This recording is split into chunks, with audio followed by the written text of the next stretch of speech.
Where in the world is Mitch McConnell? We need like a jingle like Carmen Sandiego. We might know where he is. We just don't know if he's in his body anymore.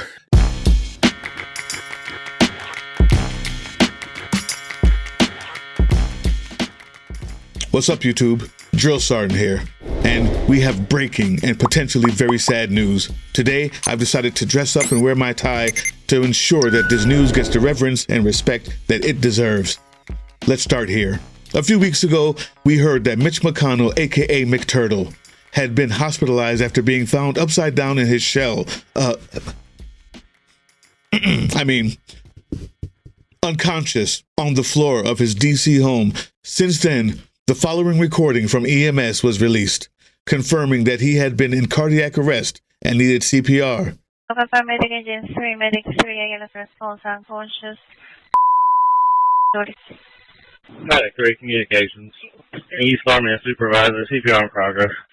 Tonight, my fellow Americans, we have learned through multiple sources that he is indeed, allegedly, brain dead, allegedly, but indeed, allegedly, and has been in this condition since he was found on June 14th. Senator Mitch McConnell, who we've been chasing for weeks now, who has been in the hospital for at least 3 weeks, is reportedly brain dead. Now, we are getting this information from a source that would likely know because she's well connected with Republicans and the MAGA movement. And this is an ongoing problem that is currently developing. There is one reporter who has been tracking this entire thing for a very long time, and she is asking the right questions. Like, who is running Mitch McConnell's office? Before we get to that, I just want to point out that it took until June 22nd for his staff to even acknowledge that McConnell would not be voting that week. I would normally make a ton of brain dead jokes here if he was just your average MAGA idiot. I would. But I can't do that here. This turtle talked slow, and he looked even dumber, for sure. But he may have been the most effective Senate leader in my lifetime.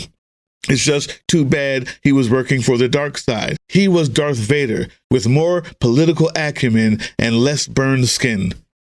Until now. I'm sorry, that was wrong. The point is, he's the only senator I've ever seen to stop a president from appointing a Supreme Court judge during his presidency. It's diabolical. It's amazing. He is an evil genius. He is literally the reason why the Supreme Court supremely sucks right now. But this story is not done. It's just getting started, people. The corruption and the evil dominoes that fall from this story are a mile long. Get ready. This is going to be a wild one, guys. Now, back to what I was saying. He was found on June 14th. 3 days later, his wife, Elaine Chao, the first Asian American woman ever appointed to the president's cabinet in history and the longest serving cabinet member since World War II, and former Secretary of Transportation who resigned after the J6 attack, flew to Beijing, where she met with Wu Ken, the president of the Chinese People's Institute of Foreign Affairs. The two discussed U.S.-China relations and other issues of common interest, quote, unquote. Listen. She's not a diplomat. She's not in foreign affairs. She is not in the government. She's just the wife of a upside down turtle. That's it. Good and decent people of YouTube, if that wasn't shady enough, Chao then met with China's Vice President Han Zheng. The Chinese government did not say whether Chao's visit was connected to any official U.S. government business, because that would be illegal. By the way, we'll continue. Han said both leaders, quote, agreed on a new vision of a constructive China-U.S. relationship of strategic stability, providing important strategic guidance for future bilateral relations. What do you mean? I'm trying my hardest here, guys. I know that this is a solemn occasion and this deserves deference. What the hell are you talking about when you say the Chinese government didn't say whether Chao's visit was connected to any official U.S. government business? And then the next words are, we agreed to a new vision of constructive China-U.S. relationship for strategic ability, providing blah, blah, blah, blah, blah, blah for future bilateral relations. The fuck are you talking about? Who are you talking to? How can both be true? Watch this.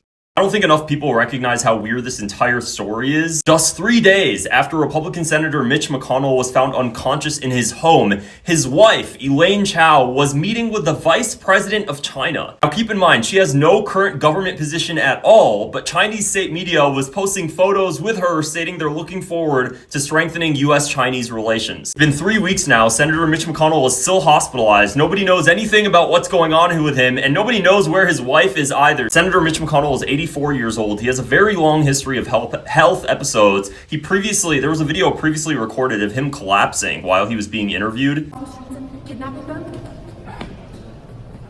Instead of flying directly home, while her husband is in potentially a vegetative state, she's meeting with the Vice President of China as a private citizen. Keep in mind the Logan Act prohibits private citizens from meeting with foreign government officials involving matters with the US. So far, aside from vague statements from his office stating he's improving in the hospital, there's no statements regarding his wife just being overseas right now, seemingly not caring, none of that. Good and decent people, I've got to just say this before we go on to the levels of corruption that you're about to find out from Chao, and really why she's leaving right now. Why the heck is she leaving to go to China when her husband is brain dead and shell up since the 14th of June?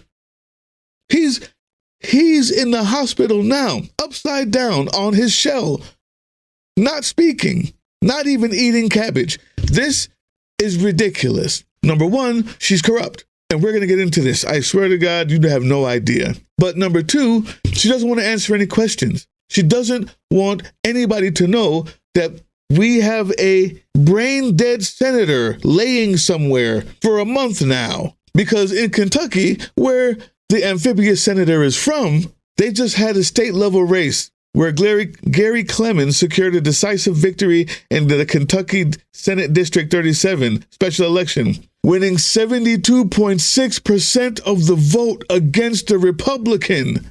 72.6. The reason why they don't want to announce that the senator can't do his job is because the governor may have to appoint somebody like Gary Clemens. And that would change the entire outlook of the Senate right now. That's why they're hiding this brain-dead body in a half shell. I just want to make sure you understand that. And that's why she's absconded with his files. Let me get to that. It's been said that Chao carried her husband's files with her over there to China, which has been strongly denied, of course, by her, because that would definitely be a violation of the Logan Act, right?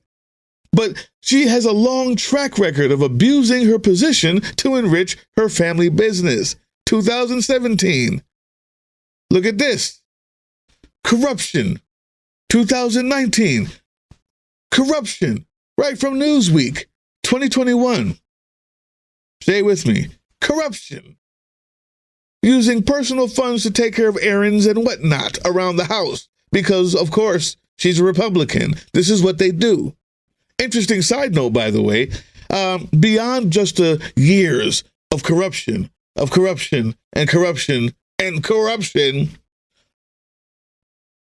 sister died. Her younger sister died in a freak accident while trapped in her Tesla in 2024. It's not funny. That is not funny. It's a human being we're talking about. I think it's ironic that the trap that killed her is also the one that got rid of U.S. aid and is now killing hundreds and thousands and millions of kids around the world. So, excuse me if I notice the irony of her being killed in a Tesla. But suspicious, in suspicious ways. Check this out. You see here, the U.S. authorities have declared that Angela Chao, the younger sister of Elaine Chao, the wife of U.S. Senate Minority Leader Mitch McConnell, might not have died by accident or suicide, but possibly in a homicide. What are we doing? You have the amphibian brain dead since the 14th of June. Your sister has died, and now police are saying that it could be homicide? And you're off absconding in China? What is going on here, people? We need to know what's happening. Also, today, China fired a nuclear-capable test missile. I'm just saying. China has launched a nuclear-capable long-range missile in the Pacific Ocean, just hours after Australia struck a landmark defence deal with Fiji. Let's go live to federal politics reporter Connor McGovern in Canberra. Connor, this is a huge development. Yeah, good afternoon to you, Sophie. China confirming just in the last hour or so that it has launched that submarine-launched missile and struck its intended target in the, quote, high seas of the Pacific Ocean. It's understood the ballistic missile has nuclear capabilities, but Beijing is adamant the exercise, it was conducted in accordance with the international law and was not directed against any specific country. I told you this was a crazy one. This is a wild ride. Buckle up. We got a few more stories to go. I'm going to try to make it quick. But this story isn't just about the ridiculous corruption of Elaine Chao.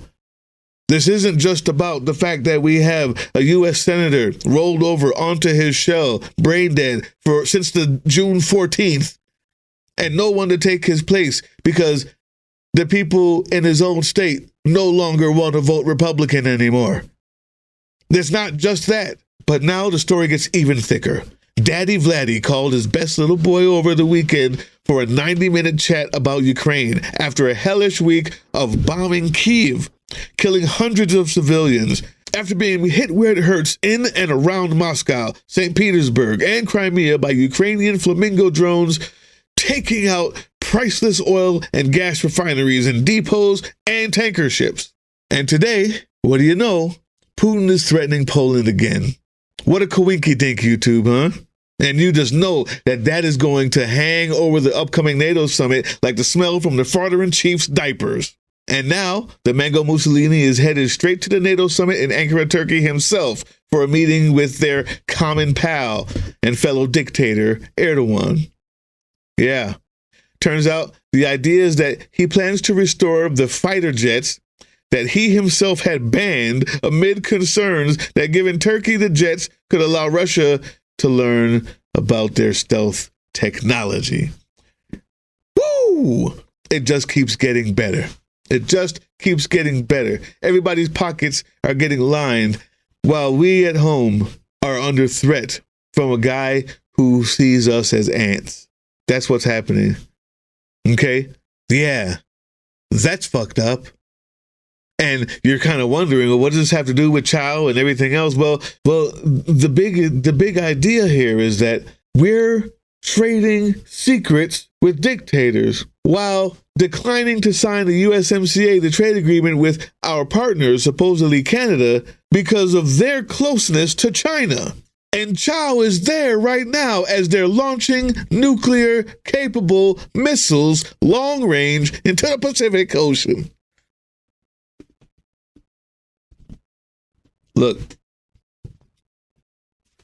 Look, people.